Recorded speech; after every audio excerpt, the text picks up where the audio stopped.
आप सभी को अंजलि का नमस्कार। कैसे हैं आप सब लोग? आप मेरे साथ एग्री करेंगे कि जब हम 60 के हो जाते हैं तो कुछ ना कुछ प्रॉब्लम्स हमें स्टार्ट हो जाती हैं। लाइक बीपी की प्रॉब्लम, डायबिटिक हो गया, कोई किसी को हाइपरटेंशन है, आर्थराइटिस हो जाता है, मतलब कुछ ना कुछ शुरू हो जाता है हमारी लाइफ में। लेकिन मैं ये कहूँगी कि हमारी लाइफ अभी और है। हमारी लाइफ का हमें चाहे कुछ नहीं पता, लेकिन हमें अपनी लाइफ को बहुत बढ़िया से जीना है। मतलब हमें अपनी लाइफ की जो क्वालिटी है वो हमें बहुत बढ़िया रखनी है। तो बस आज का मेरा टॉपिक यही है, how to live quality life after 60।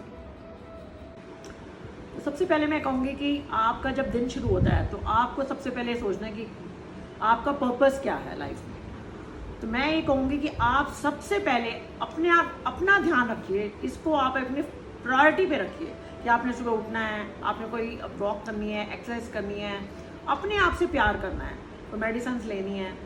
उसके बाद आप अपना ये पर्पस ये सोचिए कि आपने सारा दिन में कैसे अपने ग्रैंड किड्स के साथ में अगर टाइम स्पेंड करना है तो वो कैसे करना है, या आपने अब 60 साल के हो गए हैं तो आप अपने पार्टनर के साथ अगर आप पहले नहीं ज़्यादा टाइम स्पेंड कर सके तो अब आप अपना बनाइए पर्पस कि चलो मैं उनके साथ ज़्यादा टाइम स्पेंड करूँगी। या आपको घर में आपने कुछ करना है, आप उसको सोचिए कि मैं कैसे वो करूँ। या कोई नई हॉबी है आपकी, आप वो अपने पर्पस में लाइए कि मेरे को भी ये नई हॉबी जरूर सीखनी है। या कुकिंग है, जैसे आप पहले तो आप डेली रूटीन में आप खाना बनाते रहे, आप नई नई डिशेस नहीं ट्राई कर सके, वो भी आप अपने इस पर्पस में ला सकते हैं कि अब मैंने वो कुछ सीखना है। तो मतलब ये है कि अब आप पहले अपने आप से प्यार करिए और अपने जो पर्पस जो है अपनी लाइफ का उसको स्टार्ट करें। सो नेक्स्ट मैं कहूँगी कि आप जो एंगेज योर ब्रेन, मतलब अपने आप को जो है क्रिएटिव आइटम्स में आप अपने आप को बिजी रखिए। उससे क्या होता है कि हमारा ब्रेन हमेशा एक्टिव रहता है। अब जैसे यही मैंने बोला कि अगर आप कोई कुकिंग का शौक रखते हैं, आप उसमें फिर नई नई रेसिपीज ट्राई करेंगे, आपका ब्रेन एक्टिव होगा। कोई निटिंग में है आपको शौक, कोई आप पेंटिंग में अगर आपका शौक था आप नहीं कर पाए, वो आप करिए।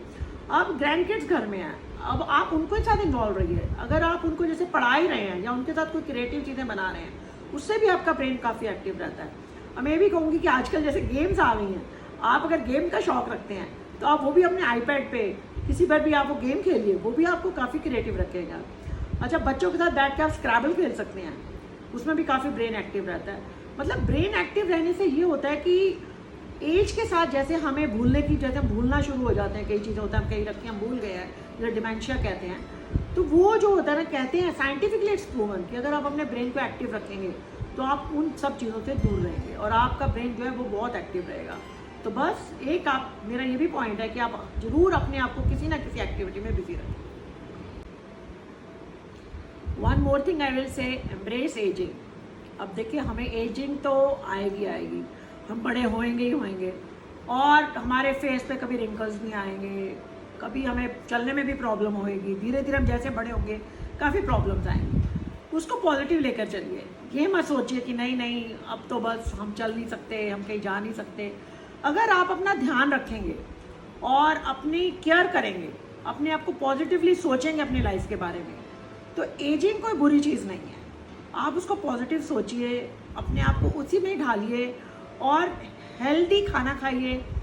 हेल्दी जैसे कहते हैं, अपना वॉक वगैरह पे कर जाइए, एक्सरसाइजेस करिए। तो एजिंग जो है वो कोई, मैं कहूँगी उसमें कोई नेगेटिव बात नहीं है। फूड में मैं कहूँगी अपना हेल्दी फूड खाइए, फ्रूट्स लीजिए, खूब अच्छे से पानी पीजिए, जूसेस खाइए, डाइट भी आप अपनी हेल्दी करिए। ये सब चीज़ें आप करेंगे तो एजिंग होना कोई बुरी बात नहीं।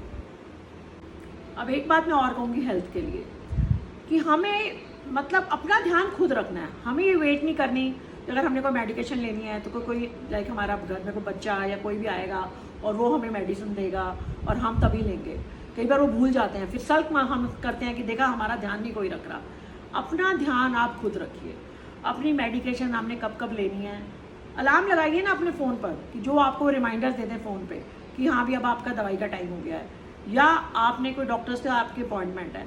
मैं कहूँगी आप खुद इतने एक्टिव रहिए कि आप याद रखिए कि आप अपना कोई टेबल बनाइए, कैलेंडर में आप कहीं पे नोट करिए, या फ़ोन में आप कर सकते हैं। कई ऐप्स आती हैं जिनमें आप नोट कर सकते हैं कि आपकी नेक्स्ट अपॉइंटमेंट डॉक्टर के साथ कब है। तो ये जो है कि आप अपना अगर खुद ध्यान रखेंगे तो ये एक तो पॉजिटिविटी रहेगी और आप जो है वो हेल्दी भी रहेंगे। अब एक में जो बहुत निगलेक्ट करते हैं हम लोग, हमारी स्लीपिंग हैबिट।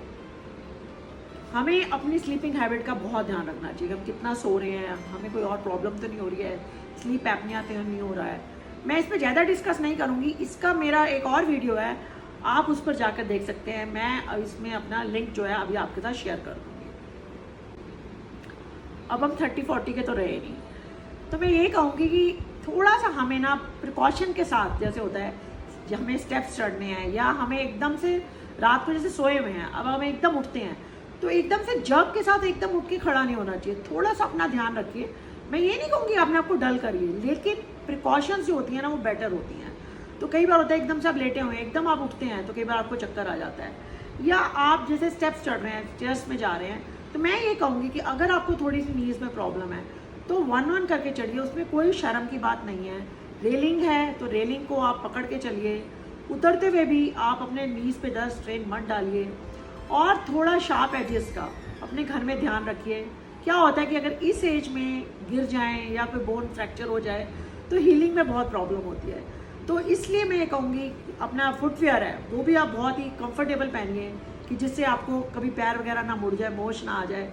तो थोड़ा सा precaution is better than cure, ये एक जो कहावत है ना, वो हमारे लिए अब बहुत ज़रूरी हो जाती है कि हम जब चलते हैं या उठते हैं या स्टेयर्स चढ़ते हैं तो अपना आप थोड़ा ध्यान रखें। अब बस मैं यही समराइज़ करूँगी, have purpose in your life, love your self, eat healthy, do exercise, and because the life starts at 60। So guys enjoy your self. फिर कभी मैं आऊँगी, फिर कुछ और टॉपिक पर डिस्कस करूँगी। और अगर आपने फॉलो नहीं किया तो please follow me on the Facebook and subscribe on YouTube channel. फिर मिलते हैं, तब तक के लिए नमस्कार।